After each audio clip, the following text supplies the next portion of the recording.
There it is. Welcome, welcome, good evening everybody, and welcome to On the Front Lines Against Militarism and Extremism. We are so thrilled and so delighted by this turnout. Thank you so much for coming tonight. I'm Abigail Disney. I'm one of the executive producers of Trials of Spring, which is our multimedia, actually I've decided to call it Ambi Media project, about women and the Arab world and the movements for democracy in the Arab world. I'm also the founder of Peace is Loud, which is our primary partner and sponsor for tonight. And we highlight the role of women in peacemaking around the world with media and events and film. And our executive director, Angie Wang, is over here, along with much of our staff. Jamie Dobie, Joanne, if you're on the staff, raise your hand. There you go, Joanne. There you go. So thanks everybody for coming. I want to thank our co-hosts for tonight's event, the permanent mission of Norway to the United Nations, the Overseas Press Club of America, and the International Civil Society Action Network. We so appreciate your helping us get this together. And I also want to thank all of you for being here tonight. I know it's a busy couple of weeks here at the United Nations. There are a lot of meetings.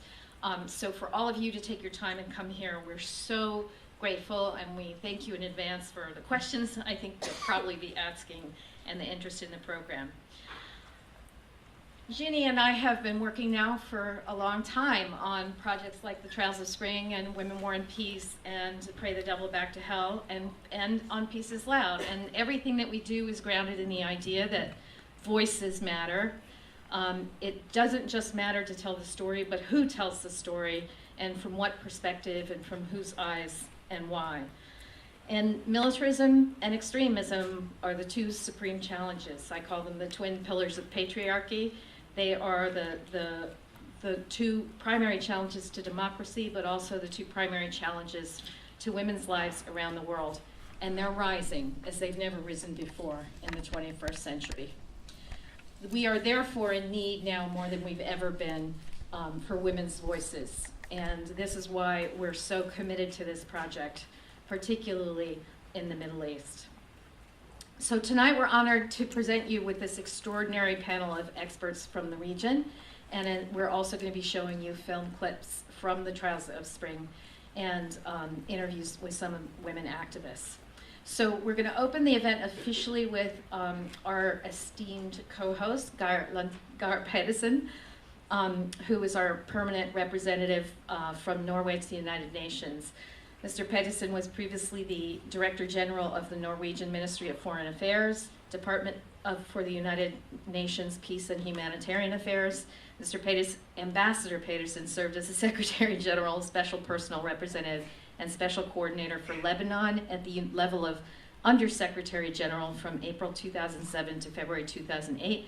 Ambassador Pedersen has also served as Director of Asia and Pacific Division in the Department of Political Affairs.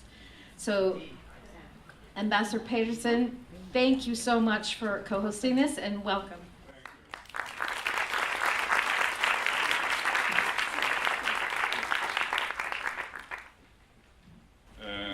Ladies and gentlemen, what a wonderful evening to be here together with you, to look out at this audience, the panel, wonderful panel, now we know them. Excellent moderator, and Avi and her team, who we know that whatever they touch turns into gold or diamonds, and I do not know what. We have had the pleasure of collaborating with you for so long, and we're extremely proud that we're able to continue that cooperation, Avi. And wish you every success for your continued important work that you are doing. Let me also thank our long-time partner with partnership with Sanam Anderlini and the International Civil Society Action Network. As Avi mentioned, this is an event that is not only timely but extremely important. I think when we watch the news, this is more or less what we see every day. But we see only an aspect of the news, and today we will concentrate on perhaps the most important aspect of it as we see it. Because you can't fight extremism and terrorism only through military means. You have to look at other aspects of it as well, and I think that's what we're going to see tonight. We have to support the forces on the ground that actually promote peace, democracy, and prevent radicalization and fight for human rights. And I think if we forget that, we will not be successful. We know from our own experience in Norway that extremism is actually, there is one common denominator, and that is its hateful expression towards women. We saw it in the dramatic killings of Mr. Breivik at Utøya camp. His attitudes towards women was full of extremism, the same that we see from ISIS and others. So we know that extremists have to be fought against on all different levels. We know that the extremists who kidnapped girls in Nigeria, shot Malala in Pakistan, and killed Salva Burgasis in Libya, all realized the same thing, that educated and empowered and vocal women represent the biggest threat to extremism. Promoting sustainable peace through prevention and peacemaking is therefore, of course, the highest policy priority for Norway. Therefore, we support women activists and women organizations. It's as simple as that. I'm looking forward to tonight's discussion, and I'm very pleased to introduce to you our moderator, Rukmini Callimachi. Nearly correct? Yes, thank you. So I will drop your last name and I will say Rukmini. Okay? Has a very extensive background. She was the West Africa bureau chief for the Associated Press until she was hired by the New York Times as a foreign correspondent. She began her journalism career in 2001, joined the AP in 2003, and has been spending 7 years in West Africa. She is a two-time finalist for the Pulitzer Prize in International Reporting, and most recently in 2014, for her discovery and exploration of internal documents that shattered myths and deepened understanding of the global terrorist network of Al-Qaeda. The series, the Al-Qaeda Papers, won 2 overseas press club prizes this year and a National Headliners Award. So as you all understand, we are in the best of hands. Thank you so much.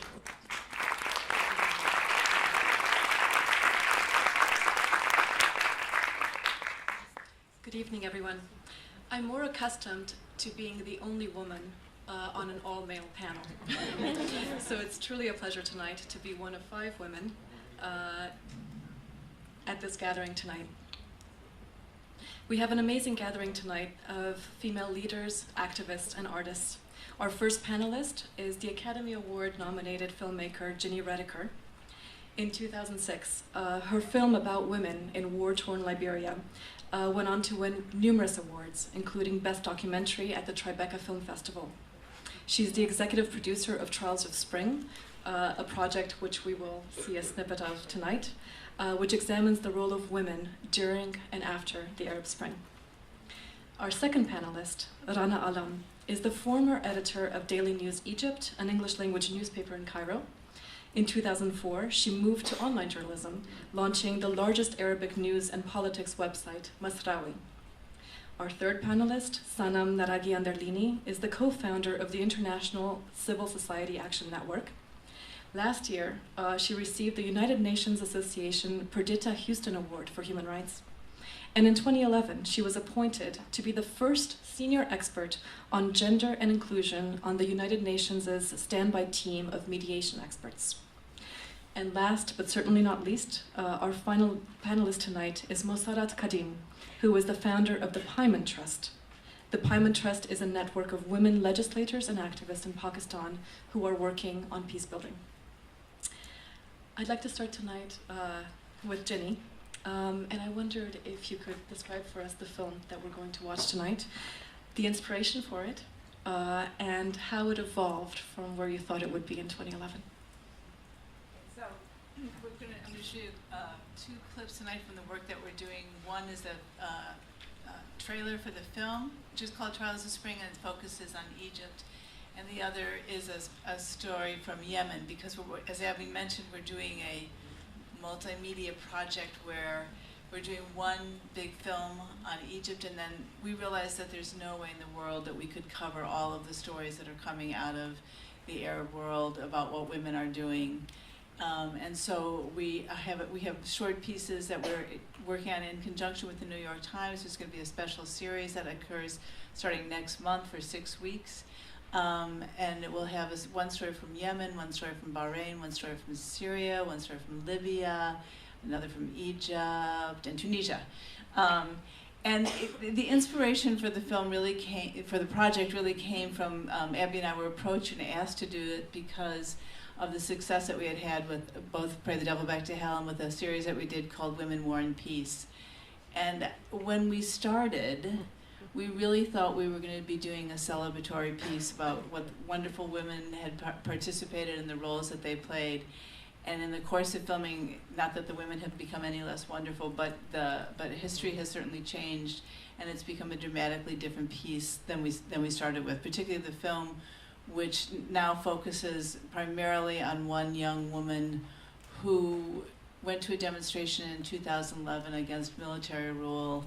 She's a village girl. She kind of snuck out from her parents. They didn't know that she was going, and she ended up getting arrested and tortured and then charged with a whole series of crimes for participating in the demonstration. And we have footage from that day onward, and we followed her onward till like 3 weeks ago. Her case has continued to make its way through the courts, was transferred to the terrorism court. She was tried by the same judge who sentenced the Al Jazeera guys. She and 230 other people who participated that day were given life sentences. She's 25 years old. So it's not really the same kind of tone in the film that we thought we were starting with, but so I'm going to show you two pieces that we did. One's on Yemen and one's the trailer.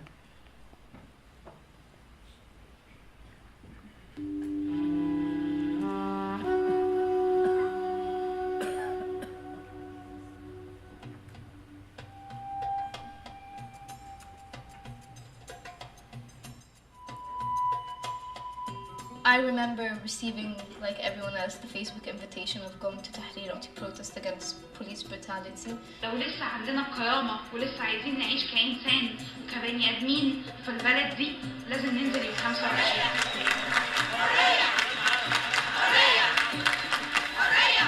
الثورة موحدانا كلنا يعني.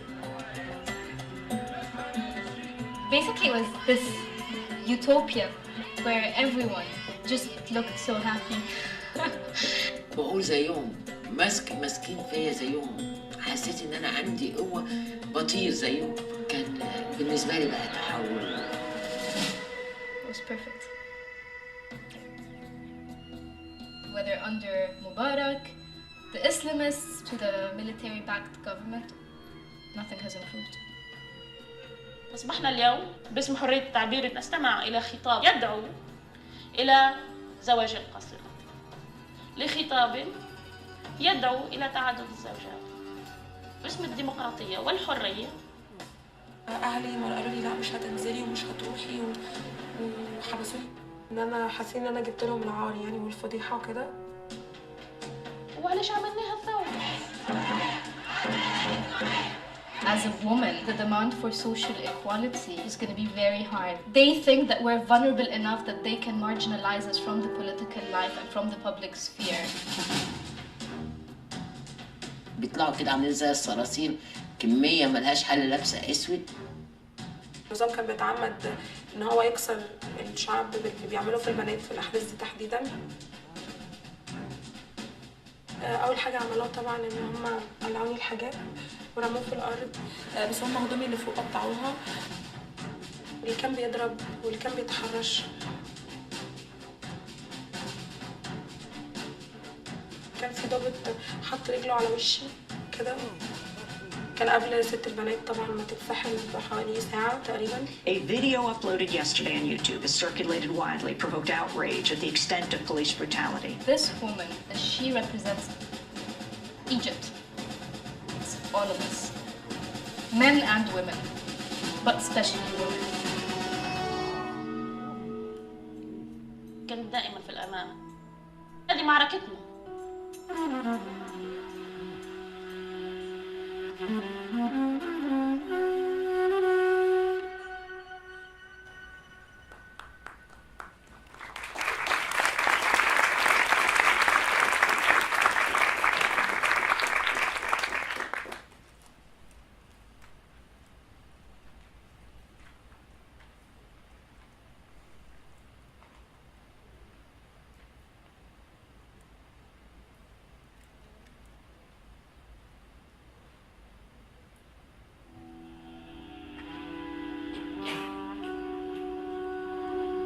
إذا كان في شعب عربي يحتاج إلى الثورة فهو الشعب اليمني.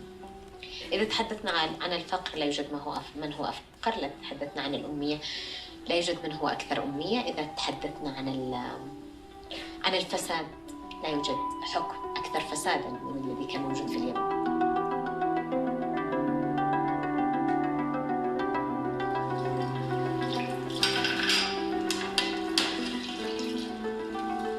أنا ولدت في 9/9/72.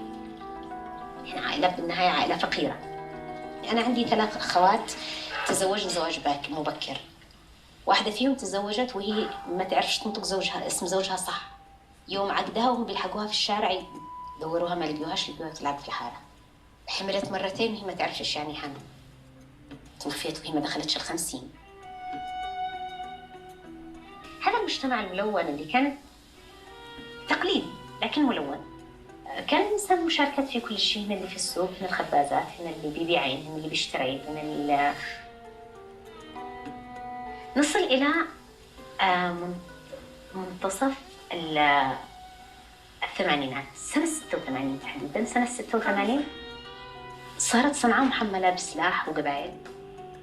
كل سنة بتمر كان المجتمع يندرج إلى التشدد. لوضع النساء كان مشكلة حديدية.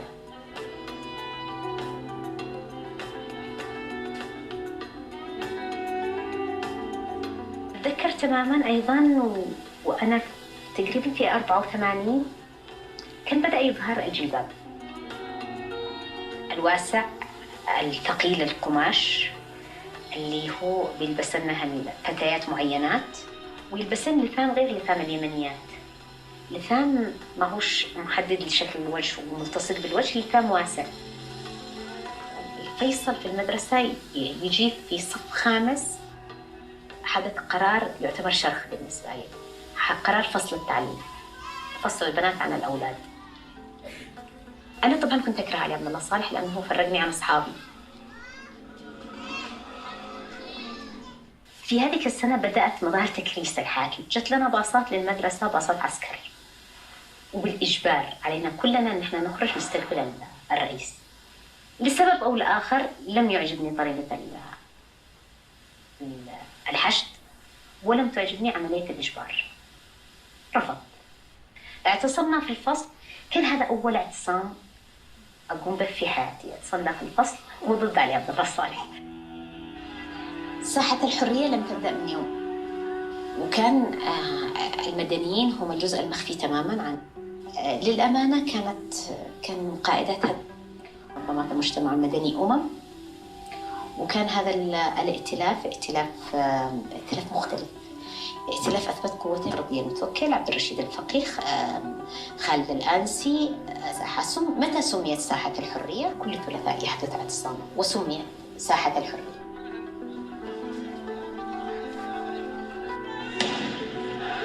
24 يناير 2011 كنا نتابع ما يحدث في تونس. كان الحماس يأخذ منا كل ما أخذ.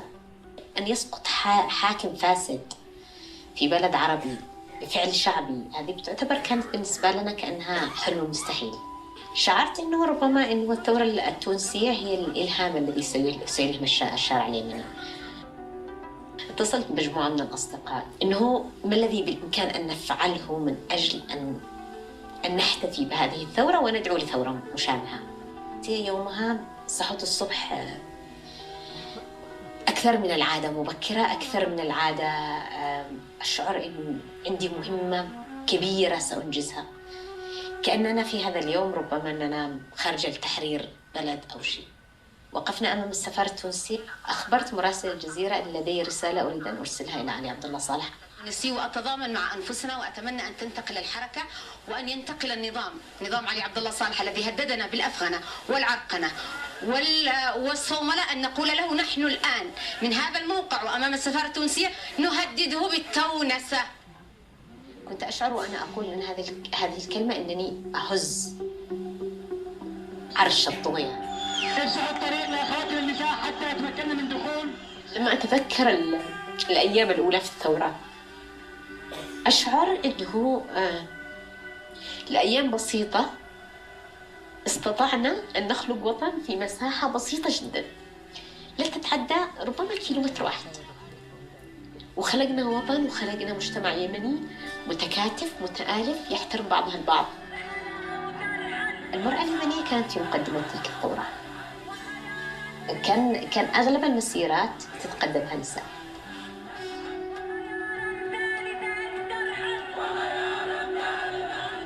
كانت قضايا النساء حاضرة بقوة في 2011 في بدايته. كانت تحمل شعارات ولافتات تحكي عن موت الأمهات، تحكي عن زواج الصغيرات، عن وجود النساء كضحايا للأمية للفقر. بدأت تزاح النساء إلى بعيدا عن المنصة، إلى الخلف. وبعدها بأقل من شهر تم ضربهن في الميدان الذي قادينه لفترة ليست قصيرة.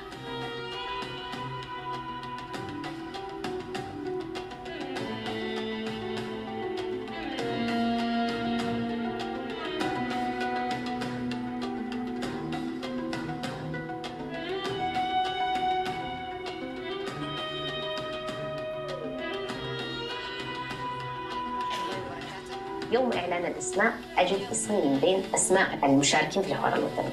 قضايا المرأة المهمة التي أريد أن تطرح هي قضايا المرأة في مراكز صنع القرار، المرأة في الصحة، بما في ذلك زواج الصغيرات.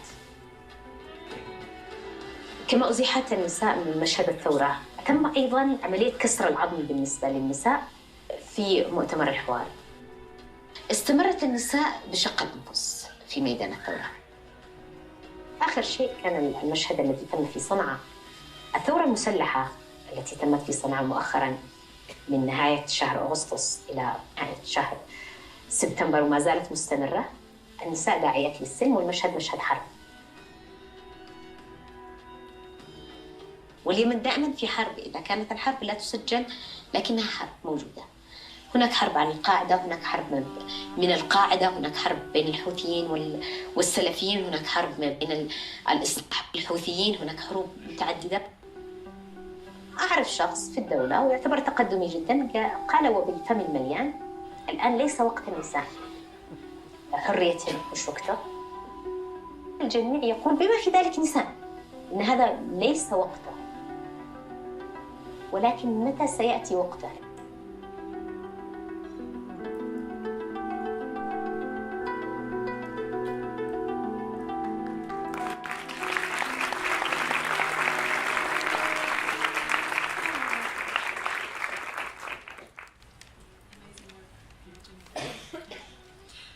I wanted to start by asking you if you could take us back to 2011, when you thought that this project was going to be an uplifting story, or a series of uplifting stories.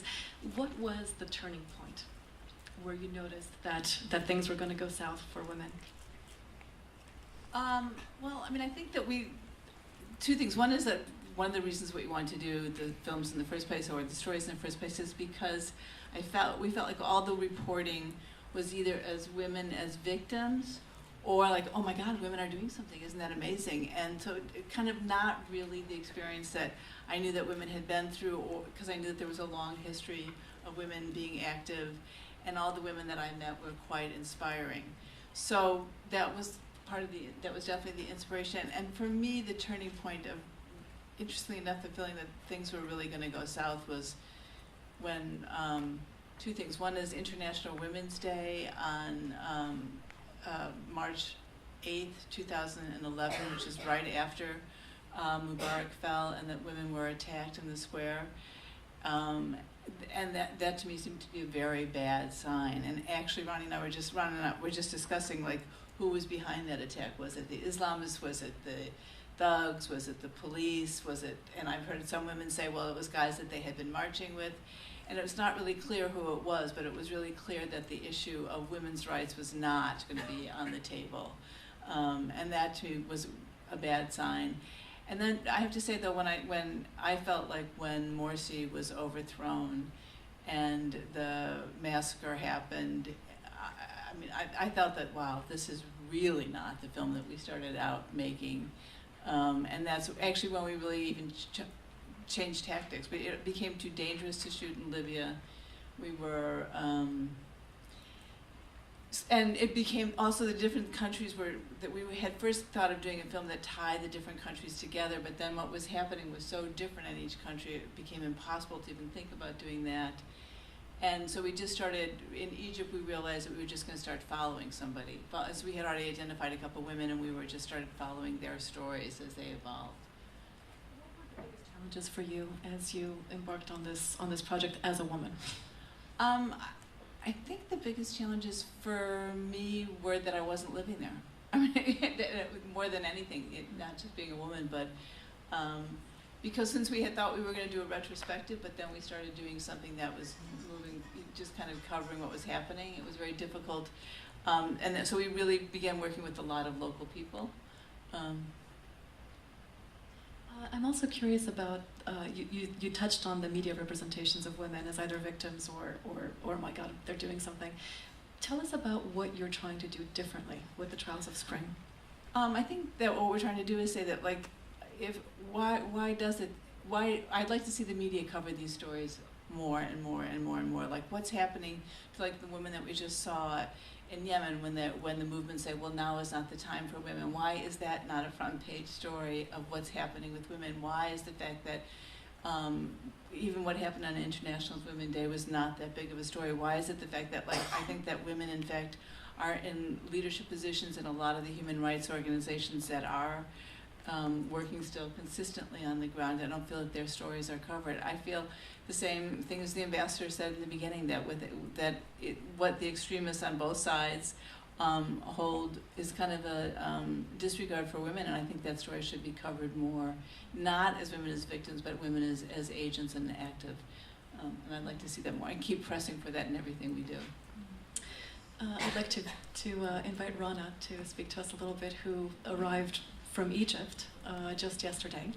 And before this panel started, she told me about what she was able to do this morning, and I wondered if she could share that with us, because it's quite radical. I just walked. I walked on the street for a couple of hours, and then I went to Central Park, and I sat on the bench for like another hour. And that's really something that you don't get to do in Cairo. It's not easy.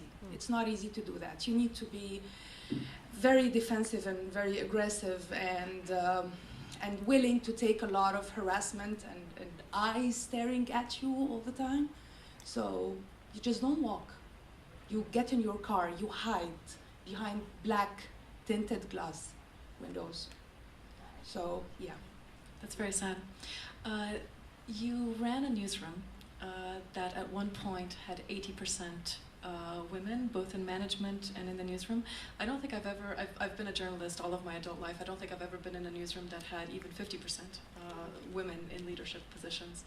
First, I'm curious about how you were able to pull this off, and how has this changed in these last few very sad years? right after the revolution, I became the editor of the paper, and we wanted to increase the staff. And all I did was get women to start reporting, and we really do a good job at that. I didn't, intentionally make it an 80%. It wasn't really intentional. I wasn't discriminating against men or anything. I just, I found very good CVs out there, and they weren't getting chances elsewhere. And so I ended up having 80% of my staff women, and all the management, actually 100% of the management were women. But then they went to cover protests in Tahrir, and at the beginning, we started having the harassment and the assault and the rape and all that.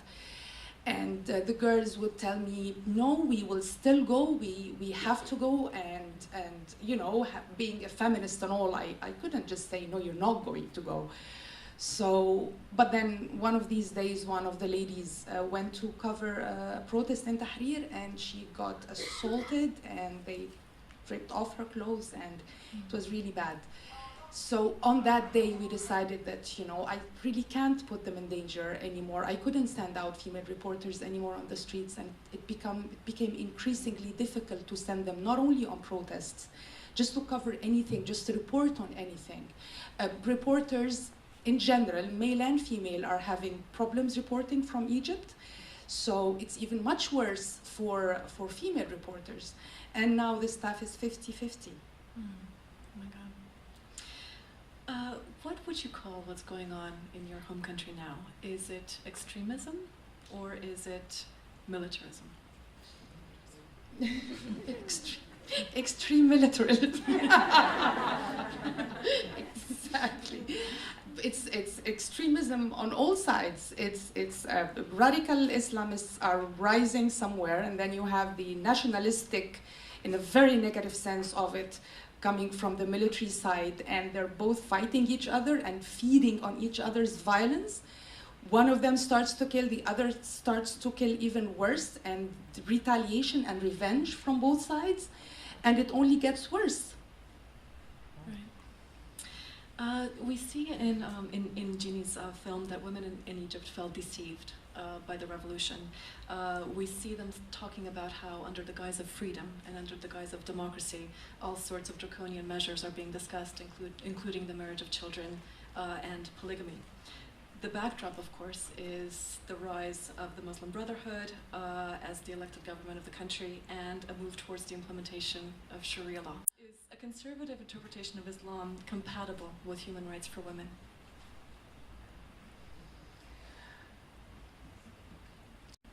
Not really.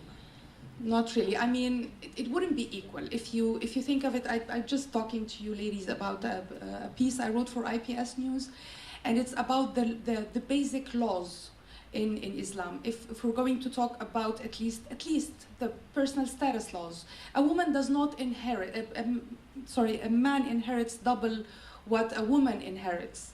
That's basically discrimination. There's nothing here that that can be even remotely close to women's rights.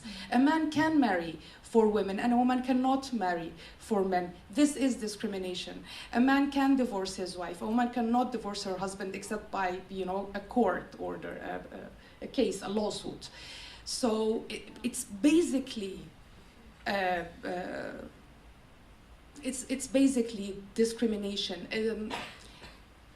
Within a certain type of society, within a certain type of rules and laws, other ones complementing this, yes, it would be discrimination. If you have the full, cycle of Islamic laws, moderate Islamic laws, yes, that could work, because if a man inherits double what his wife inherited, he's supposed to,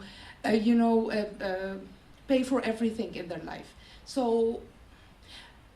But with the big scale, no. Can you talk about the law for adultery that you were discussing with me before we started this panel?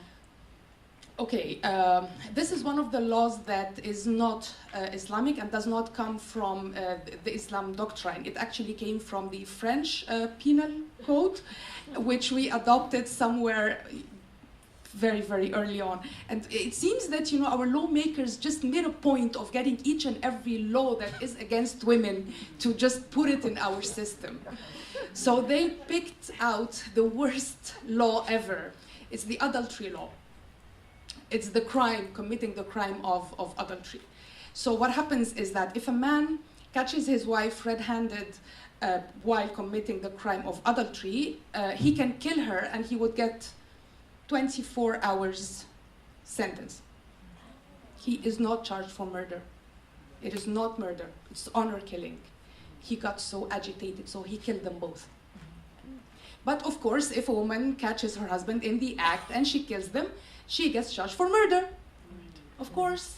So that's one thing. The second thing is that, okay, a man would not be considered an adulterer, someone who, you know, a criminal, if he does that outside of the marital home and with a non-married woman. It wouldn't be a crime. She would be taken for prostitution, though. If a woman is in the same situation, she is charged with adultery. It's completely crazy, seriously.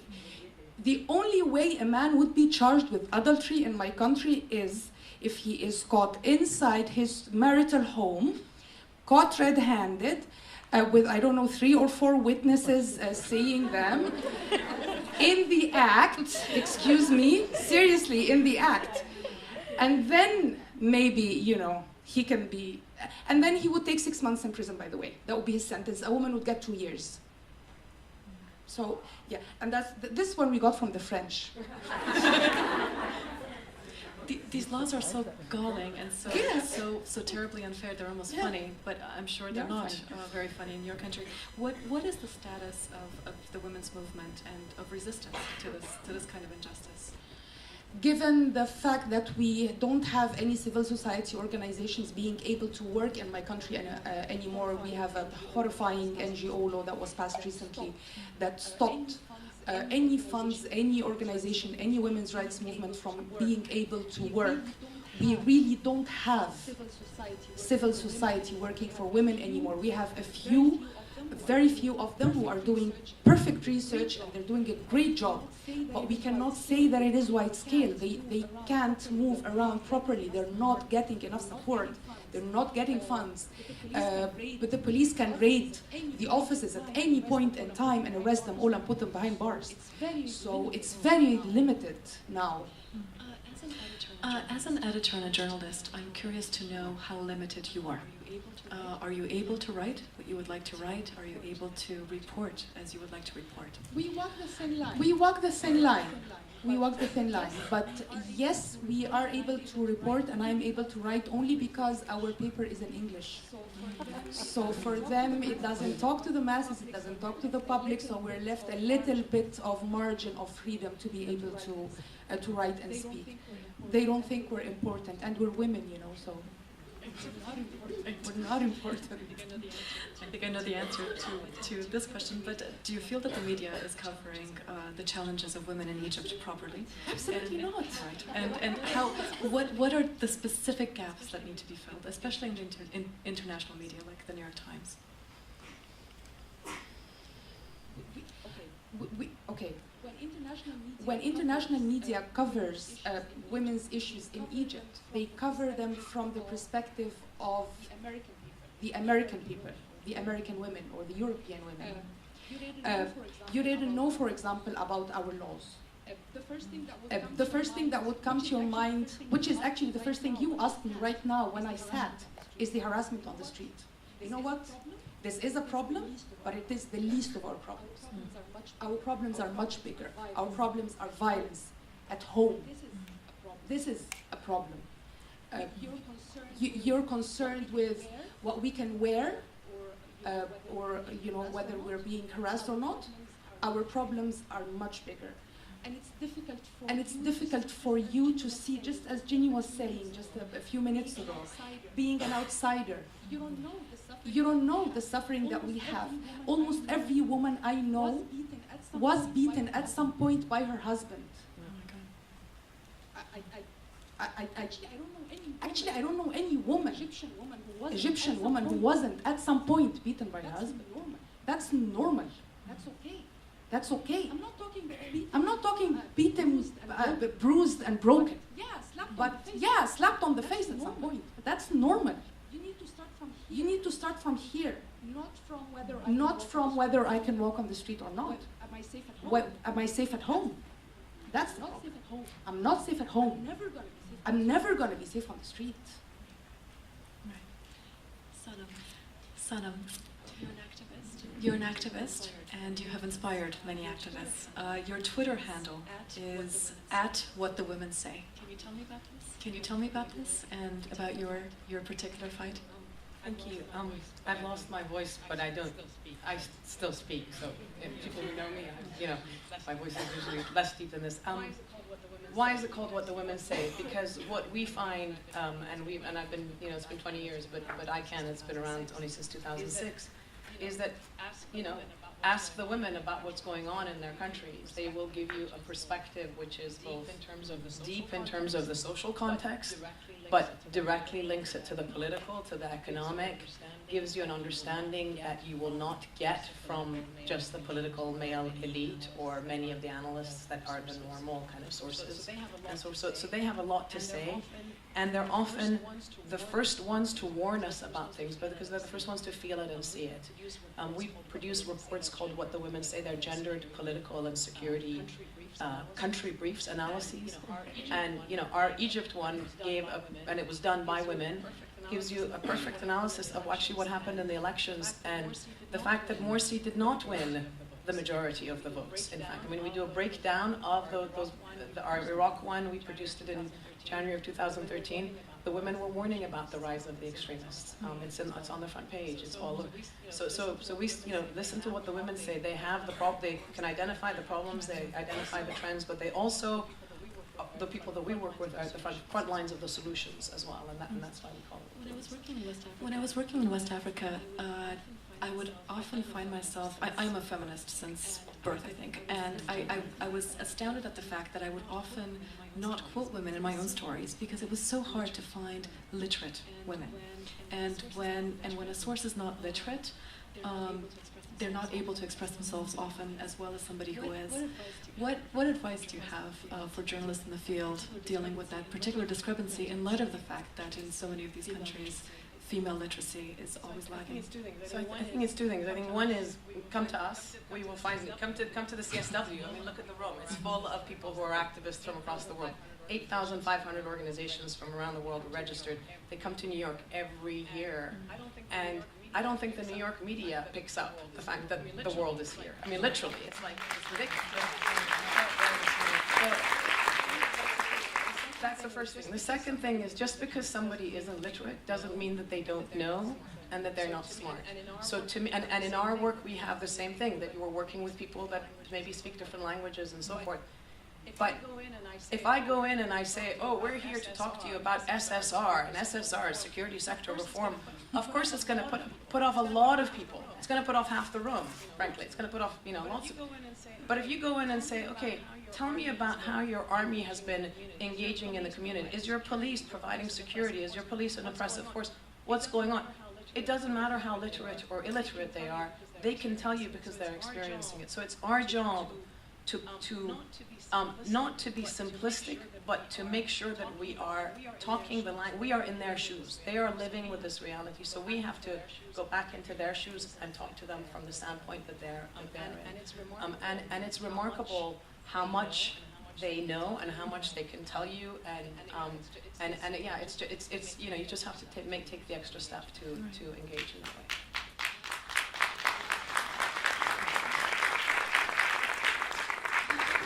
Can you talk to us about how the extreme interpretation of Islam has become a justification for violence against women? We have this conversation amongst our network all the time, and I think the most significant fact that everybody comes out with is this is not Islam. It's not an interpretation. It's some bunch of people somewhere decided that they wanted to have their version of Islam, and they have managed to spread it because they've had money and they've filled vacuums of absence of education. And so the idea that this has anything to do with religion, I think, has to be questioned in the first place. But how is it spread? It's spread because certain states in the Middle East, places like Saudi Arabia, have been for the last 30 years systematically spreading a version of Wahhabism and Salafism through mosques, through madrasas, through supporting, university students and so forth. And part of the reason why they're able to do that is because also for the last 30 years, we've had economic policies from international institutions that have really created a void and a vacuum in terms of education, healthcare, and basic social safety nets. And religious institutions go and provide that. So whether it's Hamas or Hezbollah, whether it's the Catholic Church in Latin America, they provide certain services, and actually we cede human rights to them because they are providing basic services in a lot of these places. But they're also then spreading their version of what they want the society to be supporting. So if you look at Latin America, we see it around reproductive rights of women. If you look at the Middle East, we see it around the kinds of issues that wherever religion is used by groups, it's all about power. But wherever religion is then kind of used as a layering of that search for power, there is always the repression of women. It doesn't matter whether it's extreme Buddhist, extreme Jewish Orthodoxy, Christianity, Islam, you name it, they always target women, and it's part and parcel of that. It's central to the ideology of these groups, absolutely central to it. It's not about ethnicity, it's about the fact that they don't want us speaking out and being in public. Mossarat, you have found an ingenious way to combat extremism by talking to mothers in Pakistan. Can you talk to us about your work and how has this approach worked?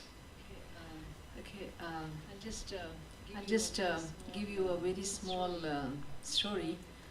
I was just walking through one of the conflict-prone and affected area of Khyber Pakhtunkhwa, an area which borders Afghanistan. It's called Swat. And I was talking to the mothers, and one of them, she said, my son has escaped, he has run away because of the fear of the agencies, the security forces, but he's innocent. And then I went to one of the brigadier commander there, and I said, see, this woman is being chased after, everybody is like, trying to, she's so helpless, but her son is innocent. And he said, are you talking about Osama? I said, yes. He was 17 years old at that time. He said he is the most wanted, youngest boy in the area because from his remote control, while standing at the roof of his house, he actually killed 7 military personnel in a jeep. So if a mother sitting in her own house doesn't know what her son is doing at the roof of the house, that was the time that I realized this is the mother with whom we need to work. We need to make her understand. We need to make her realize and recognize if her son goes the wrong way. And that was the moment that we started working with the same mother. So how we work with the mothers? Because I would just say they feel that every mother, I think, in the world feels the same way, because I'm not a mother, so I don't know, that the child is innocent. He or she can't commit anything wrong. So what we did with the mothers, we started working with her on thinking otherwise. We build her critical thinking first. We build her ability and capacity to start questioning. Because in my view, it's the mother who is the first one to recognize and realize the first sign of anger, resentment, or behavioral change in her child.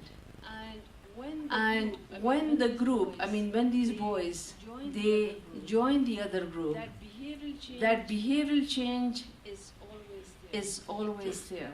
it takes place. And if she knows, she starts recognizing from the very first instance that the son is going the wrong way. She definitely can handle the situation. So it's all about prevention, preventing them from becoming radicalized and extremist, because prevention is always better than cure. Sanam, you had a thought that you wanted to add? Yeah. Yeah. Exactly. Can you give us some examples of successes you've had with mothers that you've worked with, where they were able to identify the radicalization and do something about it? Yes, because when we work with the mothers and with a selected group of mothers in the beginning. So when they would not come to us like that, we had to approach them through different means. And one of the way, like, because the area we are working in is very, very conservative. It's the women's mobility is very restricted, and majority of them are illiterate. So we just try to help them in giving them some livelihood skills, so they would come to us. And while giving them the livelihood skills, we actually start building their critical thinking also. And this was the way when we started talking to them about the early signs, like, sort of indicators. When this happens, it means your son is going the wrong way. And they started learning about it. Oh yes, my son comes at 12 o'clock at night. I never asked him. My son actually comes up with a mobile, which is like, worth 7,000, 6,000 rupees, which is like, I can't even imagine of 6,000 rupees, because we don't have that much, like, the income. So these were the things when they started talking to each other. And they realized that many of them, like, are facing the same situation. And during that process, they started talking to their sons. And they went to an extent that they started chasing their sons, because we told them that if they come late, you have to ask them. And they would come, every day they would come in with a new story. That now, yes, we can see that they have got new friends. These were some of the indicators. Yes, they come up with a new literature. We have never seen these things in their hands before. They all the time, like, they said, you stop watching televisions, but they themselves would sit in front of the television and then would actually go to the video shops, because in the video shops there were these, like, CDs and videos which were developed by the other group, by the extremist group. So this was the type of, like, knowledge and skills these women gained through the training that we imparted. And they started questioning their sons. But then, one thing I must put here, that unless and until a woman is economically not empowered, she can't question. So when she started earning, when she actually took some sort of money back home, she was in a position to, like, ask questions from her son. And that helped us, because we now have a group of women who not only can think critically, but can ask questions. And this group of women is multiplying every day, because the other women, when they saw that their son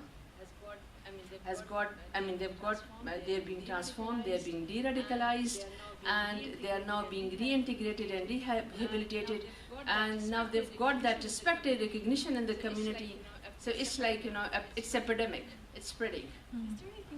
Is there anything that the international community could do to help you in Pakistan in this venture? We started with one boy in 2007 whom we de-radicalized and rehabilitated because of working with the mother. Today, we have transformed 900 plus radicalized extremist boys. They have been rehabilitated and reintegrated in the society.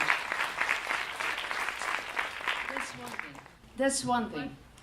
But the question is very, very difficult to answer. And this has been asked from me, I think, many times. My answer is that I want the international community to recognize and respect the role that women are playing and can play in countering violent extremism. Secondly, when they are talking, like, in the bilateral context to the government of Pakistan, they should include on all these processes the women as well. Women has always been ignored. She is never there on the table. So that's another thing. I would really love the international community to start pushing for women inclusion, and not only in the planning and policies, but of course in all these bilateral and multilateral dialogues as well.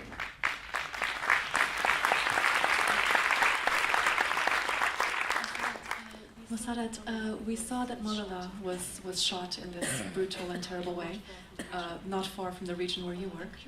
I'm curious about your personal story. Do you face risk yourself when you go to these areas, and could you tell us about that? Of course, the type of work that I'm doing is very, very challenging, and it is very, very difficult. But I have a maxim, it's my personal one, and it is that a peace builder, if it dies or is being shot in the middle of her, of course, like doing her work, she's not a peace builder. A peace builder is the one who actually achieve the goal that she's working for. The movement that we have started, I think if I die in the middle, I will not call myself a peacemaker or a peace builder. So we are facing a lot of threats. We are, of course, every day there is a new challenge, there is a new threat coming in towards us. But we have tried to overcome those challenges and threats. And here I would love to actually share one of the stories, which is Sanam's favorite. And we are working in one of the most volatile regions of the world. I hate to call it volatile because it used to be very, very peaceful. But thanks to all those who made it volatile today for us. This is an area called Khyber Agency. Another area which of course borders Afghanistan. And my mobilizers who were working over there on a very different issue, that was health and women issues. They were abducted by one of the extremist group over there. It is called the Mangalbagh group. And when I learned about it, I was in Peshawar. I said I have to go and rescue and release these boys. So my whole staff, they said, oh no, you don't have to go, madam. It's like, it's very dangerous. So anyway, I went there. And it's around 1 hour, 1.5 hour drive from Peshawar. So I went to the male quarters, that is his area where he was living. And before entering, there is this huge big, the gates. The gates were there. The man was standing at the gate with the Kalashnikov, and he told my colleague, the male colleague, tell her not to get down. And my male colleague literally, he said, madam, I was trembling when you were getting down. So I got down. I just said, open the gate, because in this big gate there is a small door that they usually use. So he opened the door. I went inside. There was this 40-50 men sitting in that area. When they saw me, one of the men, he had, we have these shawls around us, these Pathan men usually do it. So he just covered his face like this. When he saw me, a woman in the middle of the men's quarter, 50 bearded men sitting in that area. And I just said, I would like to know. I just thought that this is Mangalbagh. I said I would like to talk to my brother Mangalbagh. And they just pointed towards him. He is the one. And they said, why have you abducted my two mobilizers? And force, they gave me a lot of reasons. This is the Western idea that you're working for these Western people, the US particularly, and this, I said, whoever is giving me the money is for the health of your sister, your daughter, your mother. So how can you actually deny these facilities to, if you can, don't you, when you get ill, don't you take medicine, and anyway, stuff like that, it went on. I had a dialogue with him for 40 minutes, and finally I convinced him, and he agreed. He did not agree, he just said, my sister, from now onwards, we will not only help you in like working for our mothers and for our sisters and daughters. Look at the relationship, because I didn't say the women, I said your mother, your sister and your daughter. And then till today, thanks God, he not only released those two, but till today we are working in that area, and very peacefully and very efficiently and effectively we are carrying out our work under the garb of some initiative or the other, but basically we are de-radicalizing and reforming and engaging very, very extremist and radicalized youth in that area.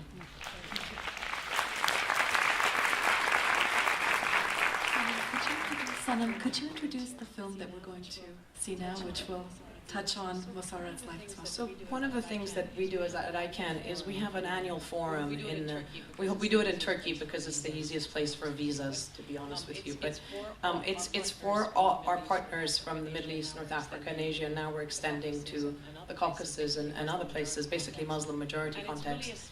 And it's really a space where activists, journalists, and others come together to share their experiences, to learn from each other, to get solidarity, to get some space just to reflect and so forth. And last year in 2014, in November, we were in Turkey together, and we had a filmmaker come, and Jamie came from Peace is Loud, and they interviewed 22 of the women who were there. And we decided that they're fabulous interviews, but we decided to make short films. And this particular film that you're going to see is really some of the women who spoke, and it's talking about their experiences of extremism, how they understand it, what they're doing. And we wanted to show you the diversity of countries and voices, because this is not just a Middle East problem right now. This is Middle East, North Africa, East Africa, West Africa, the Caucasus. You know, it is spreading. I was in Sri Lanka last summer, and we were seeing signs of it. So this problem is spreading everywhere, including of course Europe, and we need to, everywhere we talk with women, they are at the front lines of fighting this and seeing it. So we really want their voices, as Mossarat said, to be at the table where the decisions are being made, not in separate forums where we have majority women and then majority men as well.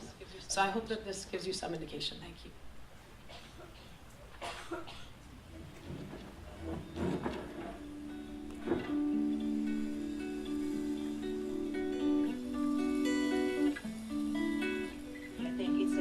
I think it's a very high time to tackle this issue. It's better to prevent this problem at the beginning than struggling, fighting against this problem. Extremism is rapidly growing, and it's coming faster than us. The ISIS have hijacked our beautiful religion, you know, and they have misinterpreted it, and there have been, you know, no religion on the face of the earth calls for selling women or beheading heads or doing what's going on. We're not living our religion, we're just fighting for it. Since the Iran and Iraq war, I was 10 years old when it happened. We have seen the blood, we have seen the bombing, and this has become a part of our lives. The youth of Libya are two groups, either killers or being killed. They're targeting the youth and they brainwash them. We need to get out of the loop of military and Islamists. We've been on and on in the same kind of fascist regimes, and once we get out of that loop, things will start to be good.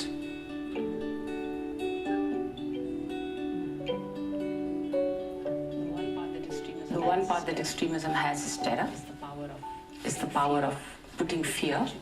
It's actually just power.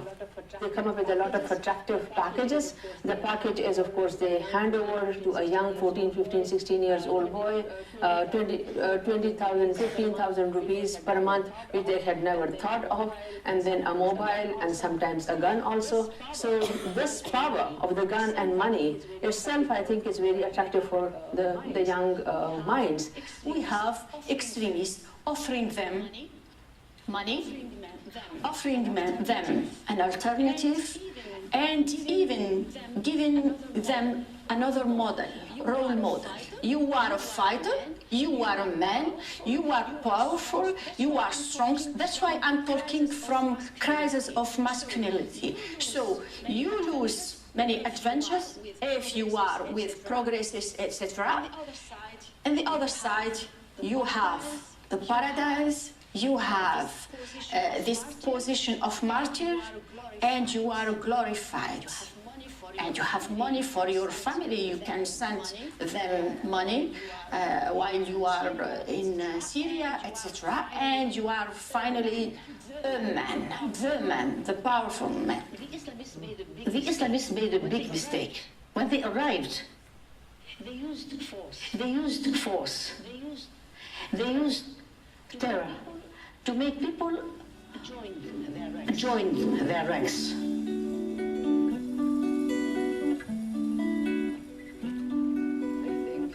I think you need to hit rock bottom to actually push for change that is sustainable, that is grassroots based, as opposed to let us as countries and let us as governments think about what the solutions could be. These are real people, real experiences, and thinking about what could make a difference for them. Currently, there are several solutions. Now, there's a very serious initiative that is seeking to unite all the democratic and national forces and build a partnership among all of them. And secondly, is the empowerment of civil society organizations. Once we get these boys in PAMA, the Center for Conflict Transformation and Peace Building in Islamabad, it's a phase-wise training that we conduct with these boys. We help them in understanding their own self, they being not only the Muslims and Pashtuns, but also human beings, and how they can actually contribute positively to the progress and development of their own culture, their own religion, their own community, and finally to their own society and country. The project that I'm working on, which is with Syrian refugees, it's called the Youth-Led Approach to Peaceful Coexistence between Syrian and Lebanese Youth. And what we work on is how to have social cohesion between those two communities, and especially youth, through arts and through different art workshops, which are video, music, drawing, visuals, and theater. We need to educate the youth since, from the very beginning, from the primary education. They need to be educated about the law, about the rights, about human rights, about what does it mean to be a civilian, what are your civic duties and your responsibilities and your rights to begin with. And the police force, the Interior Ministry should have a curriculum about women's rights, about human rights, and there should be oversight on these police stations and over the police officers, so that they abide by the law. You need to have a human rights person, human rights lawyer in each and every police station, at least to begin with, in the initiation phase of such a reform. Educate them, monitor them, audit over them, and then move forward. I work to empower women refugees in Kilis. There's a big number of refugees currently living there. We're done with the question. The healing must begin.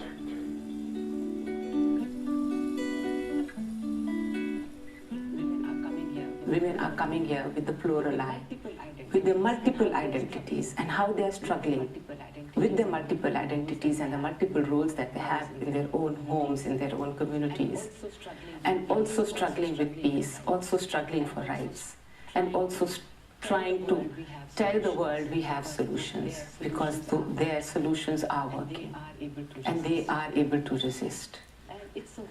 And it's a wonderful platform to have a collective voice of all these plural identities, of this one woman who says I can and multiple women say I can. At the end of the day, regardless of what religion or country we come from, we're all humans. We all believe in human values. I'm proud to be a woman, for sure. I'm lucky to be a woman. I'm proud also to be a Muslim and a Libyan and a humanist. I grew up having good opportunities of education, good opportunities of having a supportive family, good opportunities of having to live in an open-minded society. And the experiences I got in the field of civil work and seeing all this social injustice that's happening, it got me thinking that I can never be on the bench and not do something about it, and that's what keeps me going. I feel bad when I see my house now demolished, especially because I built it in great difficulty. And I see pictures of the house of my childhood that was owned by my family and houses of my other relatives. Of course I feel bad, but my kids are okay. When I see cases of other women who have sons who are badly injured, who have lost a limb or an eye, I feel like I'm not the one who is worst off. Allah helps those who really want to help themselves, and somebody from that society, from that community, has to stand up to this challenge, and that's my power. Despite all this, they will not be able to divide us.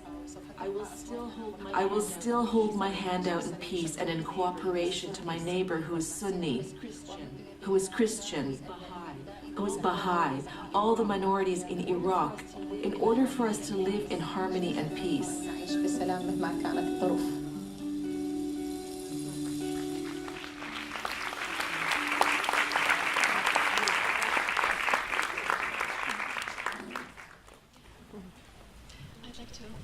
I'd like to open the floor up for questions, if anybody might have some.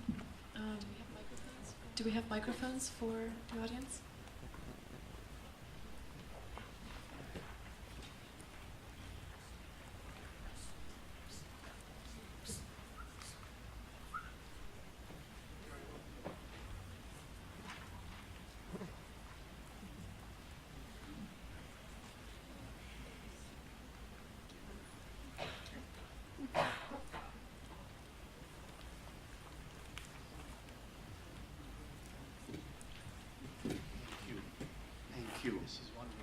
This is wonderful. I have a question. Why, just looking at the room, why do you think these women's stories would be of interest only to women?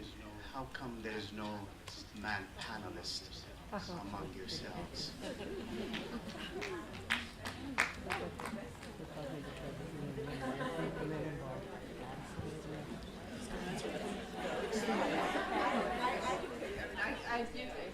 I also that I don't think that these stories are only interesting to women. Actually, I think that women don't often enough get a chance to speak ourselves, and so that's why I'm very happy that we get a chance to speak.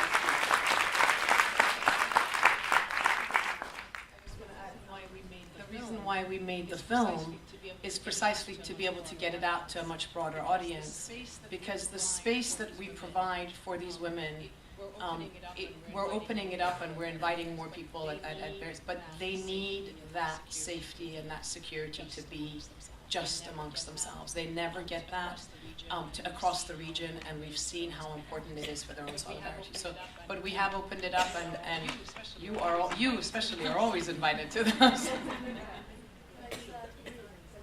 Can I just add that I've been on so many nearly all-male panels, I can't even count them. And when we have an all-male panel, I think the impression is that it's for a general audience. When it's an all-female panel, the impression is that it's women's only. That's a problem, and I think that's a problem that we need to address in our own thinking.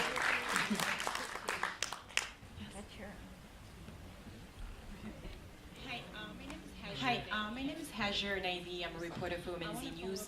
I want to follow up with what you said, Rana, that I agree we have to get out of the loop of extremism and militarism. Now we have a lot of women, especially from Europe, that have left and joined the ranks of ISIS. A lot of them are underage. They want to return home. They've been brainwashed, obviously. Now they just see the reality on the field, on the ground. They want to return home. What is the solution? What would you suggest then to government, NGOs, groups to try to bring them back home?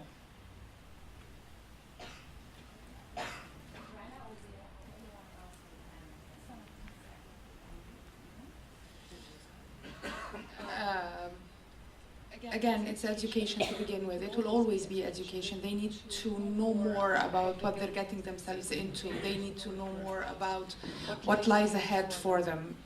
And they need to be rehabilitated. I think Sanam would answer much better than I am in this one. One of the things is that, so these girls are being recruited online and Twitter and so forth in various ways, right? But one of the issues is the story of Syria and all the awful things that are going on in Syria. That's what's driving a lot of this. Now, part of the problem comes back to the media, because the media does not hear the voices, does not interview the kind of women that we're working with, who have systematically, from 3 years ago, were saying, you are all helping us kill each other, you are not helping us talk to each other, we need a political solution which is inclusive. They're saying, we don't want the bombs, we don't want the weapons, we want other forms of assistance, right? So for us, the importance of the media becomes really critical, because we need those voices in the media, so that if you're a young 15-year-old girl sitting in Birmingham and you're being recruited, at least you're hearing another voice, and it's the voice of a woman. But it's this catch-22, that if they're not in the media, then how do these girls ever know that there's something else? And so the onus is on organizations like ours, and we're tiny, to try and break that media barrier and have these voices heard. But you know, we will do what we can, but we really need the help of mainstream media to interview the kind, you know, these kinds of women, all the women that we work with, so that the girls actually, and the boys, hear an alternative version and vision of what is possible.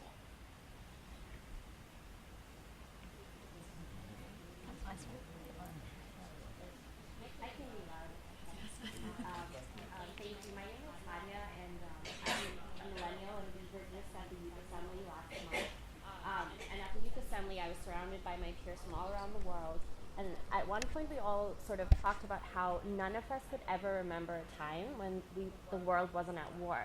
And then we started to count, and there are over 65 countries right now that are either at war with each other or facing over 600 militant and extremist groups around the world. And I am so grateful for 1325 and Ambassador Chaudhry for leading this, but we only have 9% women that are peace negotiators. So to quote Lema Bowie, I am really tired of being politely angry, and we are very tired of being told that we are too young to make a difference. So my question is, as the generation and the 1 billion people that will inherit this world, how do we get young women and young girls to seriously think about careers in peacemaking, in diplomacy, in peace building? Because the images that we saw may not have existed if we were more of a 50-50 kind of a world. And also, I think it's so important to be able to listen to the voices that will inherit the future, because youth are not always represented, even more than women, I think, at these platforms.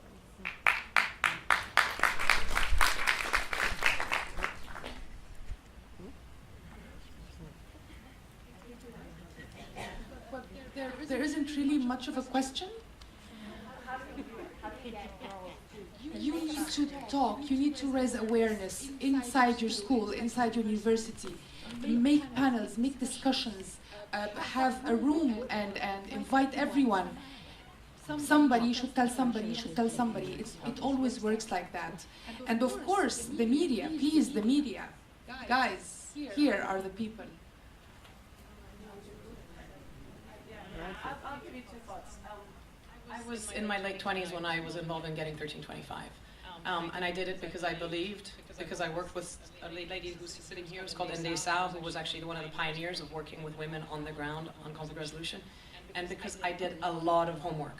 I had to know the history of diplomacy, I had to know the understanding of international law, I had to know what women were doing on the ground, and come with the knowledge and all the consultations we did on the ground, and come forward with that knowledge and that conviction to do the advocacy.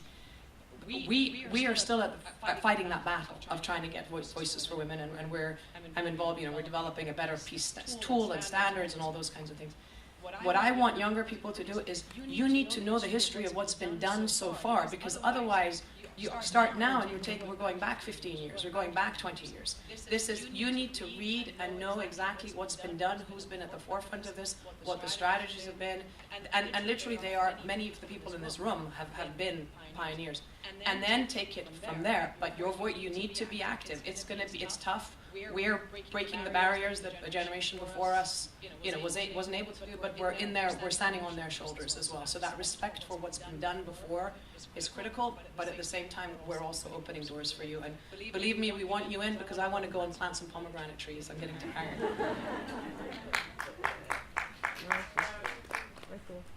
My name is Alice Were. I'm from Kenya. My question is really to do with the bride, the child bride that I brought to the diaspora. It has been a problem for the girls who are in love with people who come and see them who are strangers. But once they go to a different country, they're made to be subjects of some sort. And, it's a voice, it's a minority voice that we have this association whereby they have been brought to a country which it's not really their favorable, but because they are in love with whoever who has brought them, they are not able to travel back to their homes after they find out that these things that they were promised in this different country does not really happen. So for a minority voice, I was just wondering whether one sends in the sentiment of these particular voices, or how does a minority group approach the media in your situation? For example, if I had a case that I wanted to highlight, or a group that I wanted to highlight, do I send it directly to your organization, or do I get someone who would come and interview my organization? I was just wondering.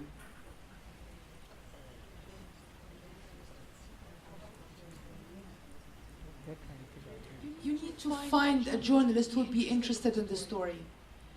If you find just one journalist interested in the story, you'd get it out. Once it's out, it's out. If also you have access to some of the rights groups, the civil society groups, of course, but then the most important thing is to find a journalist who would be interested. Find a name, try to contact,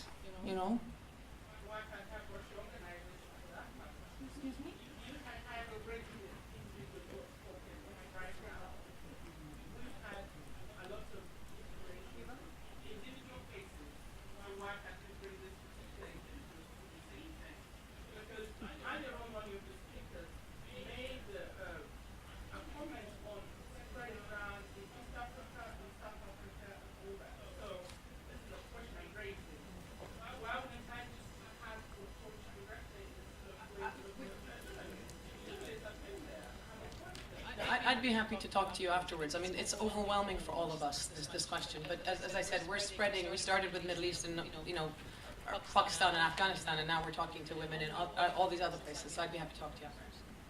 Thank you. Yes, my name is Sinyara Zai. I'm the General Secretary of the World Young Women's Christian Association and the AU Ambassador for Campaign to End Child Marriage.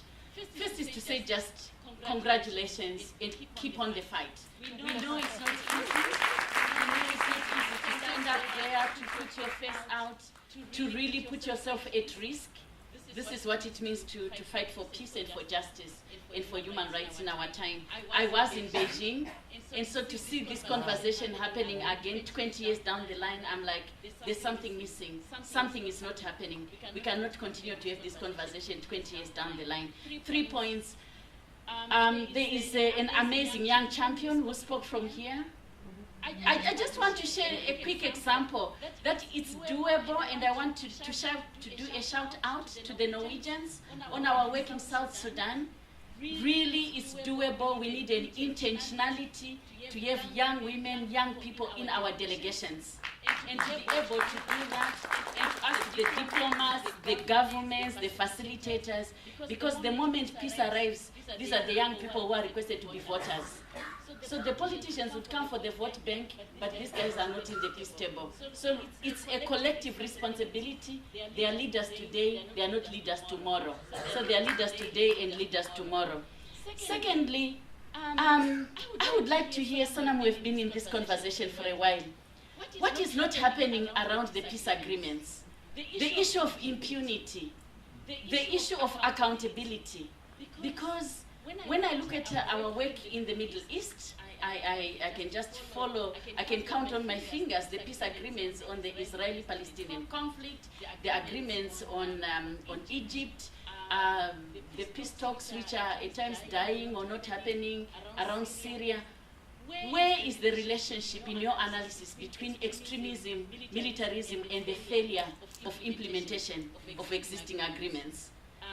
Just to be able to connect with the actual results of the peace talks and in relation to what we are seeing. The last comment that I have is on child marriage, which I don't call marriage because it's sexual abuse. We have to find an appropriate word for it. I hear this very unacceptable justification that our girls have to be married in order to be protected. So you're taking girls from one form of sexual violence and abuse into another form of sanctioning sexual violence and abuse. How do we address this as part of the conversation of abuse of girls and refusing the non-justification of the language of protection for perpetuation of abuse of girls? Thank you.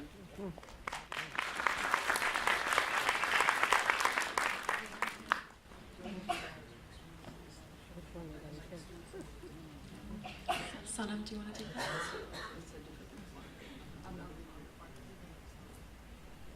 I think I'll just try to respond to the first part of your question.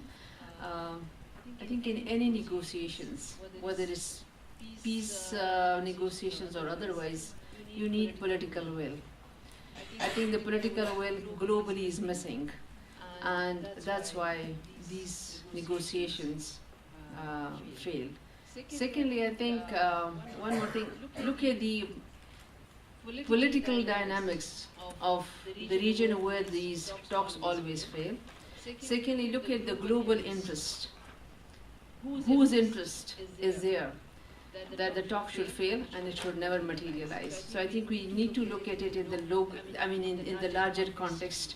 It's not only limited to those particular areas, because it is serving the interest of I think major stakeholders globally, and that's why the talks fail.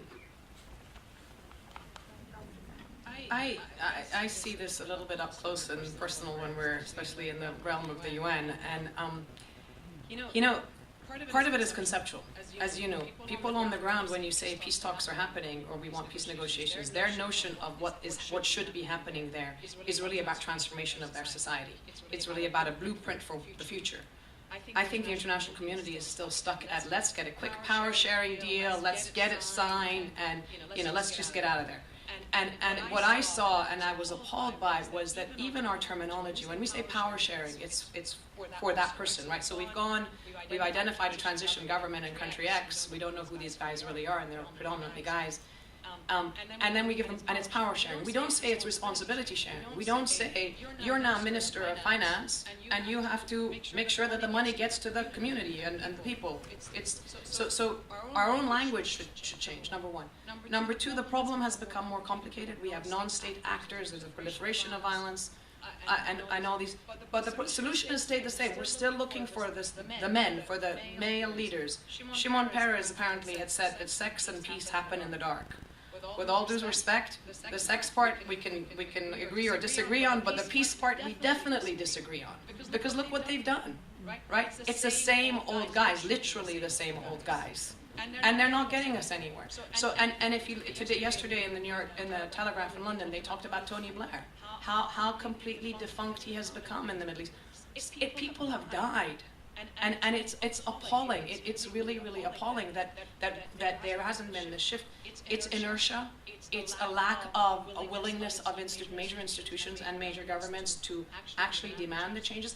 The change is hard. We're working on it in terms of, okay, which civil society and what are the models? But we have many, many examples of how you can be more inclusive and make sure that the parties that are at the table, which are the guys with the guns, basically are being accountable to their own communities. That really has to be the priority for anybody who gets involved in peace negotiations. Governments, multilaterals, and until we have that, that's why we fight what we fight. But it's ridiculous that 20 years on, after all these changes, there's still this mentality that civil society, women, God forbid, who are you? Who are you to come here? How dare you think that you should, you become track 3, you go off and do your community. No, we're talking about peace and we're talking about sustainable peace, and the research shows that inclusive processes work better. So it's really time for these institutions to be responsive. Thank you. Unfortunately, we're out of time now, and we have a reception outside until 8:45, and I'm told that after 8:45 we need to leave the UN using the exit on 42nd Street. Thank you to our distinguished all-female panel.